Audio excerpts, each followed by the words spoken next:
The accidental contact, Marcus Reed wiped the sweat from his forehead as he descended deeper into the crystal caves of Zarian 7. The mining colony had been established here 3 years ago, but these particular caves remain largely unexplored. His portable scanner beeped steadily, indicating high concentrations of the rare mineral they desperately needed for the colony's fusion reactors. The caves were unlike anything Marcus had seen on the 12 worlds he'd worked before. Massive. Crystalline formations jutted from every surface, glowing with an inner light that seemed to pulse like a heartbeat. The air was thick with mineral dust that sparkled in his helmet's light beam. Every step echoed strangely, as if the crystals themselves were whispering secrets in languages no human had ever heard. Marcus had always been the curious type. While other miners stuck to the safe, mapped tunnels, he ventured into the unknown. His colleagues called him reckless, but his discoveries had kept the colony supplied with essential materials for 2 years running. Today felt different, though. The scanner readings were off the charts, suggesting a vein of pure energy crystals somewhere deep in these unexplored passages. He squeezed through a narrow opening between two massive crystal pillars, his mining suit scraping against the smooth surfaces. The passage opened into a vast chamber that took his breath away. The ceiling stretched up into darkness, while crystalline formations created a natural cathedral of impossible beauty. Streams of luminescent liquid flowed down the walls, pooling in perfectly circular basins that seemed carved by unknown hands. The scanner went wild, its beeping becoming a continuous hum. Marcus pulled out his geological hammer and approached the nearest crystal formation. The readings suggested this entire chamber was one massive deposit of the energy crystals they needed. This discovery would secure the colony's future for decades. He was so focused on his readings that he almost missed the figure meditating. In the center of the chamber, she sat perfectly still on a raised crystal platform, her back to him. At first glance, Marcus thought she might be human, but as his eyes adjusted to the chamber's strange lighting, he realized how wrong he was. Her skin had a subtle scaled texture that caught the crystal light, shifting between deep purple and silver. Her hair was long and black, but it moved slightly even though there was no wind in the chamber. Most striking was the long, powerful tail that curved around her seated form like a protective barrier. Marcus froze, his heart pounding. The colony's briefings had mentioned that Zarian 7 might have indigenous life, but no one had ever made contact. The planet had been classified as uninhabited after orbital surveys showed no signs of civilization. Clearly, the surveys had been wrong. He tried to back away quietly, but his boot slipped on the crystal slick floor. His arms windmilled as he struggled for balance, and without thinking, he grabbed the nearest thing to steady himself. Unfortunately, that turned out to be the tail of the meditating figure. The reaction was immediate and terrifying. The being sprang to her feet with inhuman speed, spinning to face him with a snarl that echoed through the crystal chamber. Her eyes glowed with an inner fire, and Marcus found himself staring at features that were both beautiful and absolutely alien. She was tall, easily matching his 6-foot frame, with a face that combined feline grace with predatory intensity. Her lips pulled back to reveal sharp canine teeth, and the growl that emerged from her throat made every primitive survival instinct in Marcus's body scream danger. Who dares disturb the sacred meditation? She spoke, and Marcus was shocked to hear her words in perfect English. Who dares touch the tail of binding without permission? Marcus raised his hands in what he hoped was a universal gesture of peace. I'm sorry, I didn't mean to disturb you. I was just exploring the caves, and I slipped. I'm human from the mining colony. My name is Marcus Reed. The alien woman's eyes narrowed as she studied him. Her tail, which Marcus now realized was probably 3 feet long and covered in the same subtle scales as her skin, lashed behind her like an angry cat's. Human. She said the word like she was tasting something unfamiliar. The Skywalkers. Who fell from the metal stars? I am Kira Vex, daughter of the Shadow Claw clan, and you have committed a grave transgression. I truly apologize, Marcus said, trying to keep his voice steady. I didn't know this was a sacred place. I'll leave immediately and make sure no other humans come here. Kira's expression shifted from anger to something more complex. You do not understand, Skywalker. By touching my tail during the sacred meditation, you have invoked the ancient law of tail bond. This cannot be undone by simple words or retreat. Marcus felt a chill that had nothing to do with the cave's temperature. Tail bond? What does that mean? It means, Kira said, her voice dropping to a dangerous whisper, that you have claimed the right to challenge for my partnership. In the old ways, only a worthy mate would dare touch a warrior's tail. You have declared yourself as such, whether you knew it or not. But I didn't know. I was just trying not to fall. Kira's laugh was short and sharp. Ignorance is not an excuse, that. The ancient laws recognize. The tail bond has been invoked. You must either complete the 3 trials to prove your worth, or... She paused, and for the first time, Marcus saw uncertainty in her glowing eyes. Or I must kill you to preserve my honor. Marcus's mouth went dry. Surely there's another option. There is, Kira admitted reluctantly. I can bring you before the clan elders. But if I do, I must claim you as my chosen trial seeker. This will bind my honor to yours. If you fail the trials, we both face exile or death. The weight of the situation settled on Marcus like a lead blanket.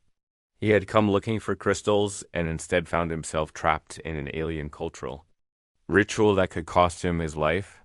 But as he looked at Kira, he saw something in her expression that gave him hope. Behind the fierce warrior facade, he glimpsed someone who was just as trapped by this situation as he was. What are these trials?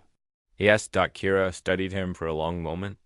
The hunt of shadows, where you must track and capture a crystal beast without weapons. The fire of truth, where you must survive the burning caves that test your inner strength. And the bond of souls, where... She hesitated. Where our minds would touch through the sacred crystals and the ancestors would judge if our spirits are compatible. Marcus considered his options. He could try to run, but something told him Kira could catch him easily in these caves. He could refuse and face immediate death, or he could trust in the human ingenuity that had gotten him out of tight spots before. If I agree to the trials, what happens if I succeed? Then you would be accepted as my bonded partner, with all the rights and responsibilities that entails. You would become part of the Shadow Claw clan, and I would be bound to you until one of us dies. And if I fail, we both die. Marcus closed his eyes and thought of the colony, of the friends who depended on him, of the family back on Earth who believed he was living safely on a routine mining assignment. Then he opened his eyes and looked at Kira, this fierce alien woman whose fate was now intertwined with his through a moment of clumsiness. I accept the trials. Kira's eyes widened slightly, as if she hadn't expected him to agree. You understand? What you're agreeing to? These trials have been failed by warriors who trained their entire lives for them. You are small, soft, and weak by our standards. Marcus smiled grimly. Maybe, but I'm also human. We're pretty good at surviving things we're not supposed to. For the first time since he'd grabbed her tail, Kira's expression softened slightly. Perhaps there is more to Skywalkers than we believed. Very well. Marcus Reed of the Humans. I, Kira Vex of the Shadow Claw, accept you as my trial seeker. But know this, from this moment forward, our fates are linked. Your success is my success. Your failure is my doom. She turned and began walking toward a passage Marcus hadn't noticed before, her tail swishing behind her in what he was beginning to recognize as a sign of deep thought rather than anger. Come, we go to the clan den, where the elders will hear of your challenge, and Marcus Reed? Yes. Do not touch my tail again unless you wish to invoke even older laws that I would be embarrassed to explain. Despite everything, Marcus found himself chuckling as he followed her into the depths of the crystal caves.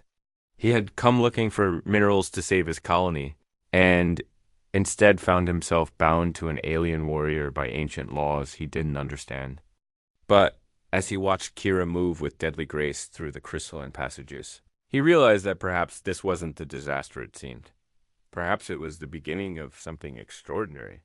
The passage led deeper into the mountain, through chambers that grew more elaborate and obviously artificial. Marcus realized that what he had taken for natural crystal formations were actually carved structures, evidence of a civilization that had existed here for possibly thousands of years. The walls were covered in symbols that seemed to shift and flow in the crystal light, telling stories he couldn't read, but somehow felt in his bones. Your people built all this? He asked. Not built. Tira corrected without looking back. Grown. We sing to the crystals and they grow in the patterns we need. It takes generations to complete a single chamber properly. Incredible. The applications for this technology could revolutionize construction across the galaxy. Kira stopped suddenly and turned to face him, her expression serious. This is exactly why many of my people fear contact with yours. Marcus Reed. You see our sacred arts and immediately think of how to use them for your own purposes. Marcus felt heat rise in his cheeks. I'm sorry. I didn't mean to be disrespectful. It's just ... Humans are naturally curious about how things work. Curiosity is not the problem, Kira said, resuming her walk. It is the assumption that everything exists for your benefit that concerns us. They walked in silence for several minutes, both lost in thought. Finally, Marcus spoke again. Can I ask you something? You may ask, I may not answer. Why did? You choose to claim me as your trial seeker instead of just ... Ending this quickly? Kira was quiet for so long that Marcus thought she wouldn't answer. When she finally spoke, her voice was softer than before. Because in the moment you grabbed my tail, I felt something I have never felt before. Not just the physical contact, but ... a connection. Our spirits touched briefly, and I sensed that you are not like the other Skywalkers who have come to our world. You have honor, even if you do not understand our ways. Other Skywalkers? You mean there have been humans here before? A few have wandered into our territories over the years. Most flee when they see us. Some try to capture us for study. A few have tried to steal our crystals. Her tail lashed once, dangerously. Those few learned why we are called the Shadow Claw Clan. Marcus swallowed hard. And none of them tried to understand your culture. None bothered to learn even our names. They emerged into a vast cavern that took Marcus's breath away. The ceiling stretched up into darkness, supported by crystal pillars that pulsed with inner light, carved into the walls at various levels. Were dozens of cave openings, connected by crystal bridges and winding paths. The air was filled with the sounds of life, voices calling to each other, the laughter of children. The rhythmic chanting of what might have been prayers or work songs dot and everywhere. Marcus saw Kira's people. They moved with the same fluid. Grace he had noticed in her, their scaled skin shifting colors subtly as they moved through different types of crystal light.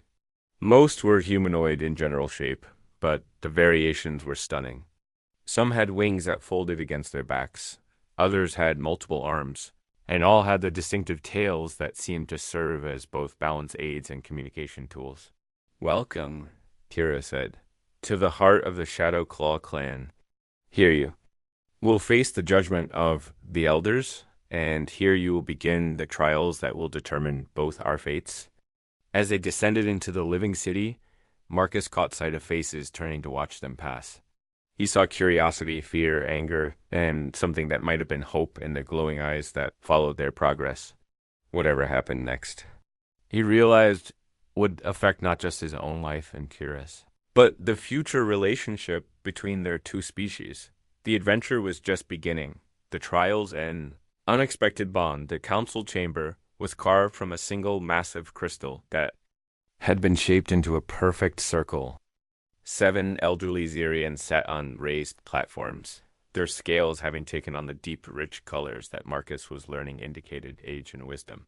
At the center sat the eldest, whose scales had turned almost translucent with age, allowing the crystal light to pass through his skin in mesmerizing patterns. I am Chief Brock, the eldest spoke, his voice carrying the weight of centuries. Kira Vex has brought before us a Skywalker who claims the ancient right of Tailbond. This has not happened in living memory. Marcus stood beside Kira in the center of the circle, acutely aware of the dozens of clan members who had gathered to witness this unprecedented event. He could feel their eyes on him, measuring, judging, wondering if this small human could possibly be worthy of their finest warrior. "Speak, Marcus Reeg of the humans," Chief Brock commanded. "Tell us why you believe you deserve to attempt the trials." Marcus took a deep breath. He had been thinking about this moment during their journey to the council chamber, knowing that his words here could determine not just his fate, but the future relationship between their species. "Honored Chief," he began, trying to keep his voice steady, "I won't lie to you. I triggered the tail bond by accident. I know nothing of your customs, your laws, or your ways.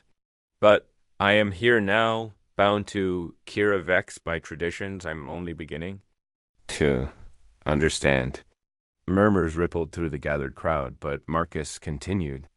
"What I can tell you is this: I've spent my life exploring unknown places, facing challenges that seemed impossible, and finding ways to survive when others said it couldn't be done. That's what humans do. We adapt, we learn, and we never give up." He turned slightly to look at Kira, whose expression was unreadable. "And in the short time I've known Kira, I've seen that she possesses the same qualities. She could have killed me when I disturbed her meditation, but instead she chose to honor your laws and give me a chance. If the trials will prove whether we're compatible, then I'm ready to face them." Chief Brock studied Marcus for a long moment. "You speak well for one who claims ignorance of our ways. Very well. The trials will begin at dawn. Kira Vex, you understand that by accepting this human as your trial seeker, you risk not only your own life, but your standing in the clan?" "I understand, Honored Chief," Kira replied, her voice firm. "Then let the preparation begin."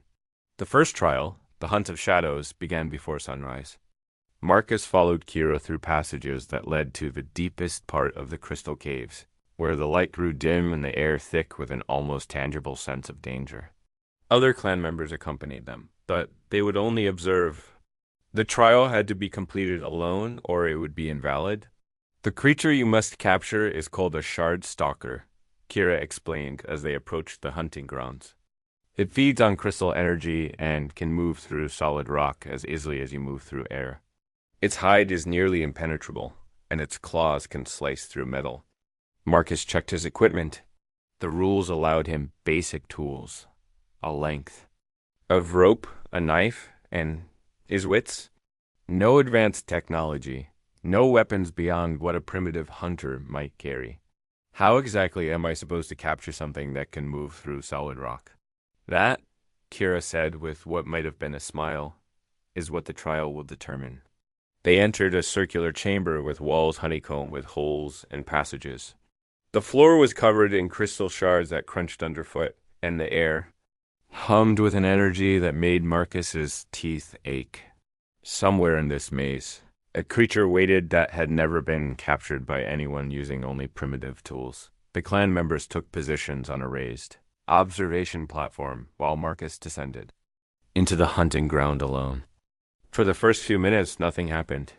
He moved carefully through the chamber, studying the passages, the crystal formations, the way the light played tricks with shadows and reflections. Then he heard it, a sound like glass breaking, but with an organic quality that sent chills down his spine. Something was moving in the walls around him, and he couldn't tell where it would emerge. The attack came without warning. The shard stalker burst from the floor beneath his feet, a creature that looked like a cross between a mole and a dragon, covered in crystal plates that reflected the chamber's light in dazzling patterns. It was beautiful and terrifying, with claws that could indeed slice through anything and eyes that glowed like miniature stars. Marcus rolled aside just as those claws slashed through the space. Where he had been standing, the creature disappeared back into the rock before he could even react, leaving only the echo of grinding stone. For the next hour, Marcus played a deadly game of cat and mouse with the shard stalker. Every time he thought he had figured out its pattern, it changed tactics. Every time he set a trap, it avoided it effortlessly. He was faster than he had expected, his human reflexes honed by years of dangerous mining work. But the creature was faster still. Then Marcus remembered something his first mining instructor had taught him: when you can't outmuscle them, rock, you outsmart it. He stopped running and stood perfectly still in the center of the chamber. The shard stalker emerged cautiously, sensing that something had changed.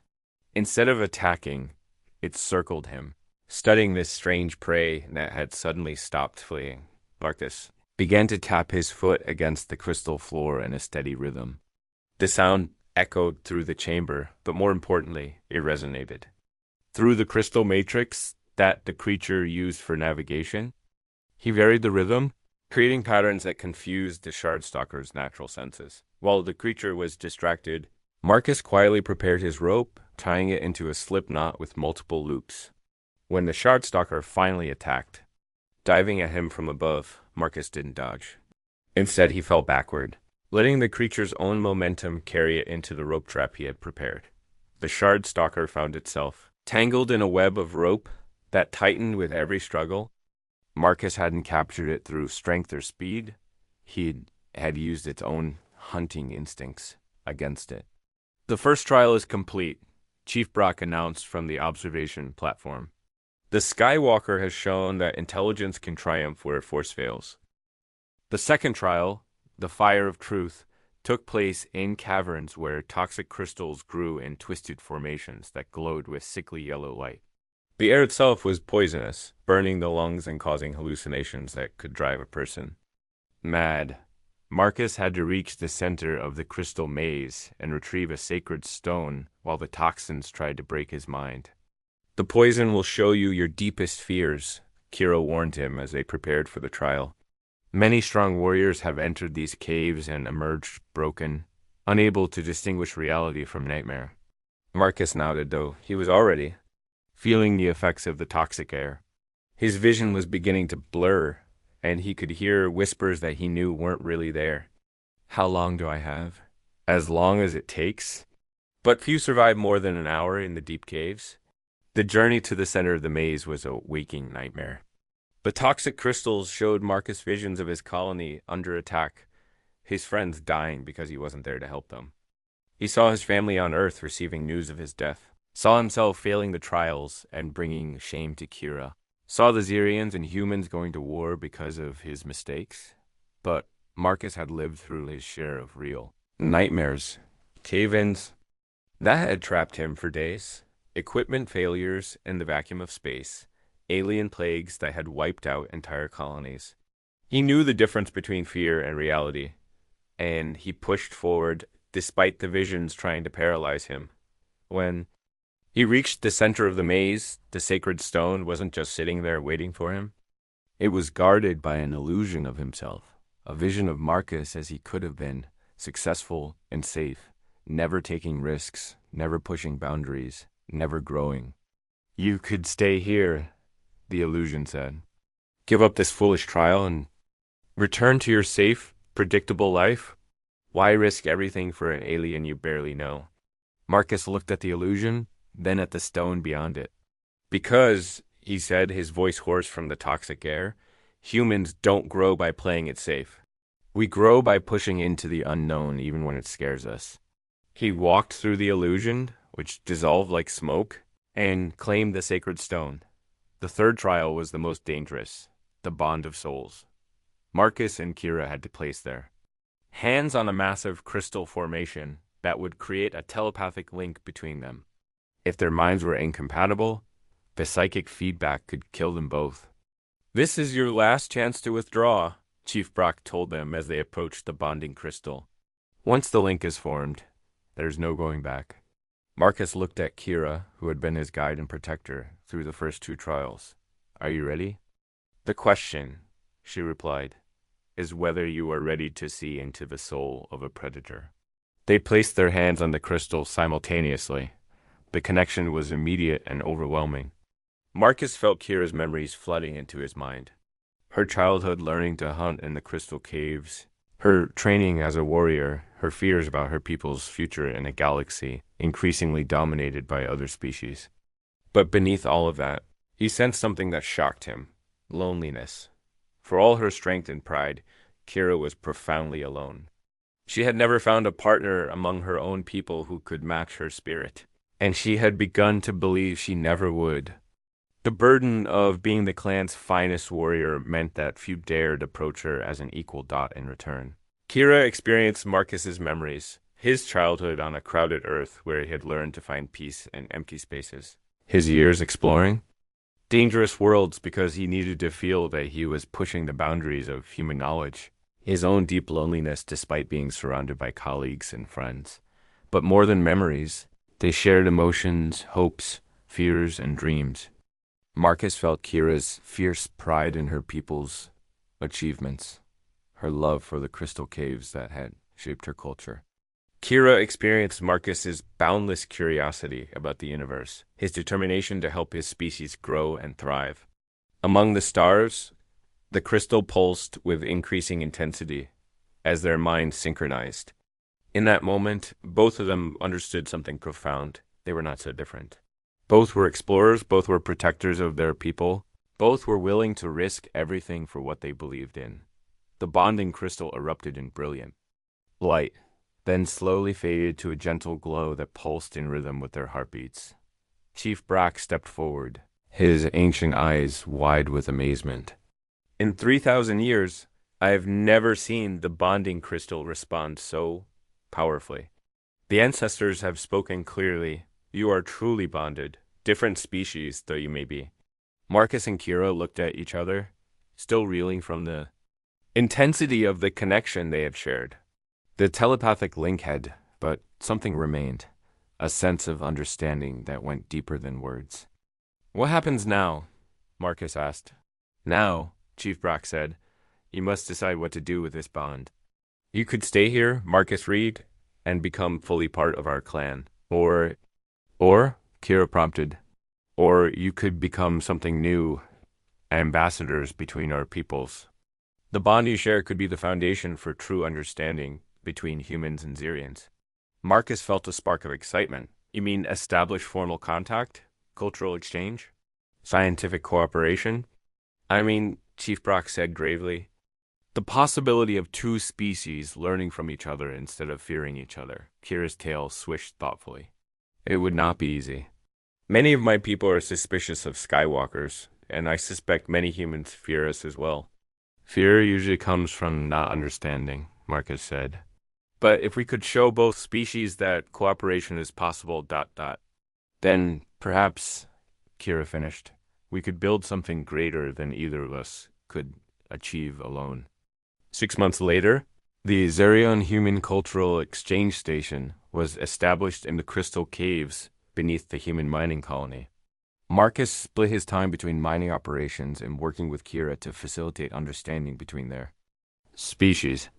The station became a center for scientific research, cultural exchange, and diplomatic cooperation. Dr. Sarah Chain. The colony's xenobiologists had nearly fainted when Marcus first brought Kira to the surface. But within weeks, she and several Xerian crystal singers were collaborating on research that promised to revolutionize both species. Understanding of crystalline technology. The tail bond between Marcus and Kira had evolved into something neither of them had expected. Not just a romantic partnership, but a true melding of minds and spirits that allowed them to serve as bridges between two very different ways of thinking about the universe. Do you ever regret it? Kira asked one evening as they stood on the observation deck of the exchange station, watching the twin moons rise over the crystal canyons. Marcus considered the question seriously. His life had been completely transformed by that moment of clumsiness. In the crystal caves, he would never be just a mining engineer again, never have the simple life he had once imagined for himself. No, he said finally. I came to this world looking for crystals to save my colony. Instead, I found something infinitely more valuable. And what was that? Marcus smiled and took her hand, marveling as he always did at the way her scales felt warm and smooth beneath his fingers. I found out that the universe is far more wonderful and complex than I ever imagined. And I found a partner who makes me want to explore every bit of it. Kira's purr of contentment rumbled through her chest, a sound that no human had ever heard before Marcus. and which he had learned meant perfect happiness. Besides, he added with a grin, I finally learned not to grab people's tails without permission. Kira laughed, the sound echoing across the crystal canyons like music. Most of the time, she corrected. You still have moments. Above them, the stars wheeled in their eternal dance, and two species that had once been strangers continued their journey toward understanding, one small step at a time.